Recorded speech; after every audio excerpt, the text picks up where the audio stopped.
Hola amado, Dios te bendiga, buen día. Qué bueno saludarte en este momento. Deseo grandes bendiciones para tu vida. Hoy quiero invitarte a estudiar la palabra del Señor. Nos corresponde leer el Salmo número 110, un salmo poderoso sobre la soberanía de Cristo Jesús. Dios le da el dominio a este Rey de Reyes. Dios le da la autoridad. El Padre le encarga todo. Y esto ya estaba predestinado desde antes de la fundación del mundo. Ya Jesús era el Rey. No vino a esta tierra y nació y de allí empezó a existir. No, Él existía desde antes. Juan 1:1 dice el texto: en el principio era el Verbo, y el Verbo estaba con Dios, y el Verbo era Dios. Este salmo es tan especial que los comentadores lo llaman la perla de los salmos mesiánicos. Interesante, Zacarías 6:13 dice que Él edificará el templo de Jehová, tendrá gloria, se sentará y dominará en su trono, y el sacerdote se sentará a su lado, y entre ambos habrá concordia y paz. Esto se hace referencia a lo que está presentando aquí el salmista, la soberanía, el poderío y la majestad de Cristo Jesús y su Padre. Dice el versículo 1, Salmo 110:1, Jehová dijo a mi Señor: siéntate a mi diestra, hasta que ponga a tus enemigos por estrado de tus pies. Siéntate a mi diestra. Este salmo, que fue escrito por David, está haciendo referencia a ese momento cuando Cristo sea el soberano, cuando Cristo gobierne y domine todo el universo, así destruyendo de esa manera a todos los impíos, al enemigo, a Satanás. Y el último que se verá vencido, dice 1 Corintios 15, es la muerte. Voy a leerte esos dos textos, Efesios 1:20-21 y 1 Corintios 15, donde se habla sobre esto que está mencionando aquí el salmista David. Efesios 1:20-21 dice: esta fuerza operó en Cristo, esa fuerza sobrenatural poderosa, resucitándolo de los muertos, dice, y sentándolo a su derecha en los lugares celestiales, sobre todo principado y autoridad, poder y señorío, y sobre todo nombre que se nombra no solo en este siglo, sino también en el venidero.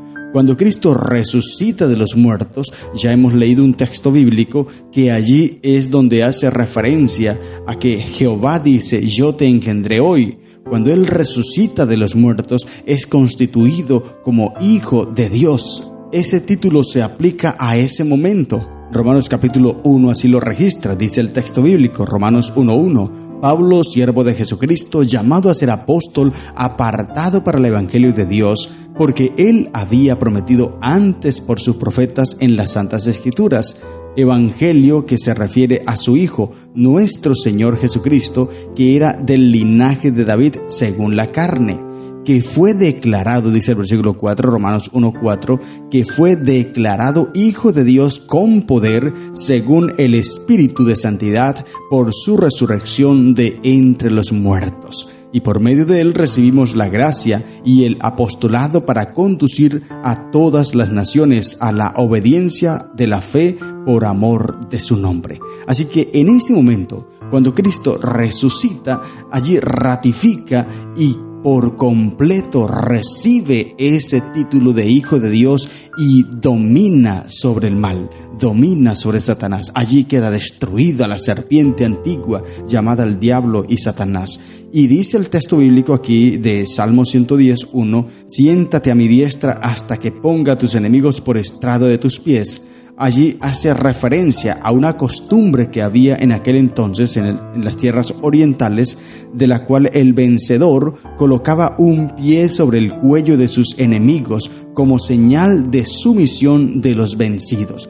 Esto es lo que está indicando aquí el texto bíblico. El estrado era aquel lugar donde se colocaba el trono y el rey ponía los pies allí. Por tal motivo, al decir que los enemigos serían puestos por estrado de sus pies, quiere decir que serían vencidos, serían humillados. Mira lo que dice 1 Corintios 15, 24-26. Luego el fin, cuando entregue el reino al Dios y Padre, cuando haya suprimido todo dominio, toda autoridad y todo poder, preciso es que Él reine hasta que haya puesto a todos sus enemigos debajo de sus pies, y el postrer enemigo que será destruido es la muerte.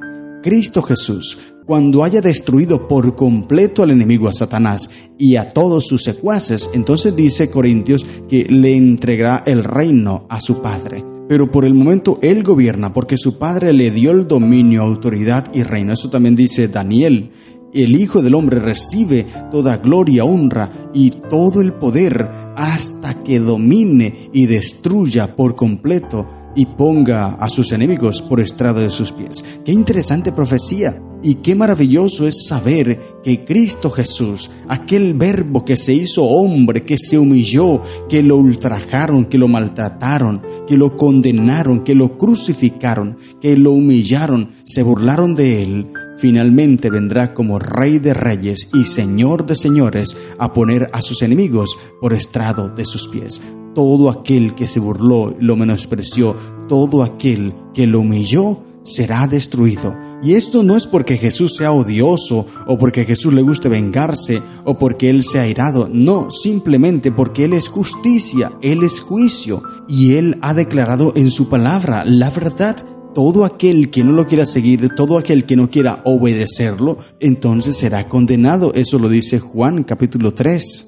Versículo 18, el que en él cree no es condenado, pero el que no cree ya ha sido condenado porque no ha creído en el nombre del unigénito Hijo de Dios. Allí está todo el mensaje claro. Jesús ha hecho todo, hizo todo, se humilló hasta lo sumo, hasta la muerte y muerte de cruz, se humilló, hizo todo lo posible para rescatar a la humanidad. Pero todo aquel que no lo quiere aceptar se constituye enemigo de Dios y Él pondrá a sus enemigos por estrado de sus pies. Así que no es un asunto de que Jesús sea odioso o de que Jesús sea un tirano o de que Jesús sea un vengador. No, es un asunto de que Él ha dejado claro y Él ha venido a vindicar su carácter y a desterrar por completo el mal del universo, y el mal está en Satanás y él está poniendo el mal en el corazón de muchas personas, y todo aquel que no se quiera dejar limpiar por Cristo Jesús se constituye enemigo de Dios. Por eso es importante, querido hermano, que tú aceptes el mensaje de Jesús, que tú aceptes el mensaje de Cristo, que tú le abras el corazón, porque Jesús mismo también dijo: el que conmigo no está, está contra mí, y el que conmigo no junta, desparrama. Por tal motivo, tú tienes que definirte hoy. Debes tomar una decisión. ¿En qué bando vas a estar? ¿Si en el lado de Satanás o en el lado de Cristo Jesús? Pero no puedes quedarte en un término medio. No puedes decir: no, yo no estoy ni con Cristo ni con Satanás. Aquí me quedo. No soy de ninguno de los dos. No. Tú tienes que escoger un lugar. Y si no escoges a Cristo, entonces ya habrás escogido a Satanás. Tú puedes decir: no, yo no tengo a Satanás en mi corazón. Pero es que si no tienes a Cristo, entonces ¿a quién vas a tener? Tu corazón nunca va a estar vacío, siempre va a estar o Cristo o Satanás, pero eres tú quien decides quién estará y quién gobernará allí. Dice el versículo 2, Salmo 110, Jehová enviará desde Sión la vara de tu poder, domina en medio de tus enemigos. Tu pueblo se te ofrecerá voluntariamente en el día de tu poder, en la hermosura de la santidad. Desde el seno de la aurora tienes tú el rocío de tu juventud. Recuerda que este es un salmo mesiánico y es considerado como la perla de los salmos mesiánicos, muy hermoso, donde habla sobre todo lo que Cristo Jesús hará al final cuando venga en gloria, con poder y majestad. Dice el versículo 4, ese juramento que Dios hace. Juró Jehová y no se arrepentirá. Tú eres sacerdote para siempre, según el orden de Melquisedec. Es interesante este texto. ¿Quién era Melquisedec? En Génesis aparece este Melquisedec, que Abraham lo reconoce como sacerdote al darle las ofrendas y los diezmos.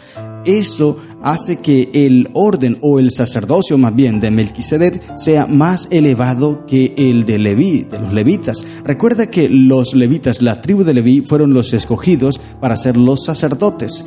Éxodo capítulo 19 dice el texto bíblico que Dios quería que toda la nación fuesen sacerdotes, pero como ellos se rebelaron aquel momento cuando crearon el becerro de oro, luego Moisés entonces dijo: los que estén de parte de Dios vengan aquí conmigo, y pasó toda la tribu de Leví, que se mantuvo fiel, y mataron en aquel entonces a muchas personas. Así que desde allí en adelante Dios escogió a los levitas para que fuesen los sacerdotes. Pero Melquisedec, antes que los levitas llegaran, ya era sacerdote. Y el sacerdocio se confirma porque a quien fue dada la promesa es Abraham, y Abraham reconoce a Melquisedec como sacerdote. Ahora, Hebreos capítulo 7 habla sobre esto y dice que Leví también le dio el diezmo a Melquisedec. ¿Cómo así? Si Leví no había nacido, pero es de la descendencia de Abraham, y al Abraham reconocer a Melquisedec como sacerdote, también su descendencia lo reconocería. Así que por esa instancia Leví le ofreció también el sacerdote. Es interesante ese término, y entonces por eso dice Hebreos 7:21, porque los otros ciertamente sin juramento fueron hechos sacerdotes, pero con el juramento del que le dijo: juró el Señor y no se arrepentirá, tú eres sacerdote para siempre según el orden de Melquisedec. La promesa era para Abraham y para su descendencia, y en Jesús se cumplió esa orden. Dios lo estableció sacerdote, no como los levitas, que eran sacerdotes por descendencia, pero el juramento fue a Cristo, el Mesías. Él es el sacerdote y es un sacerdocio más elevado. Los levitas en algún momento terminarían, eso dice Hebreos capítulo 7. Puedes leer Hebreos el capítulo 7 para ampliar más el concepto. El sacerdocio de los levitas era temporal, pero el de Cristo es eterno. Y antes que los levitas llegaran, ya Melquisedec estaba. Esto hace referencia a Cristo Jesús. Antes que los levitas llegaran, ya Cristo existía. Y Cristo sigue existiendo después que los levitas terminaron. Por eso el sacerdocio de Cristo es mucho más completo. Pero para poder ampliar más el concepto del sacerdocio de Cristo, cuando lleguemos a la carta de los Hebreos, algún día que lleguemos allí, podremos ampliar más estos conceptos. Sin embargo, te invito a leer el capítulo 7 del libro de Hebreos, la carta a los Hebreos más bien. Allí está todo lo que el salmista David está intentando decir aquí en el Salmo 110, versículo 4. No tenemos todo el tiempo para profundizar, pero solamente te quiero invitar que sigue escudriñando, sigue estudiando la palabra del Señor, porque es maravilloso comprender todo lo que Dios quiere para nosotros, entender su palabra, escudriñarla y poder aplicar todos esos mensajes a nuestra vida. Dios quiere que nosotros seamos sus hijos y Él quiere restaurarnos, quiere restituirnos. El Señor está a tu diestra, dice el versículo 5, quebrantará a los reyes en el día de su ira, juzgará entre las naciones, las llenará de cadáveres, quebrantará las cabezas en muchas tierras, del arroyo beberá en el camino, por lo cual levantará la cabeza. Se presenta a un Dios como tirano, ¿cierto? Pero no es así, simplemente es un Dios de justicia. Dios es amor, claro que sí, pero la justicia y la ira no acaban con el amor de Dios, al contrario, eso también es amor.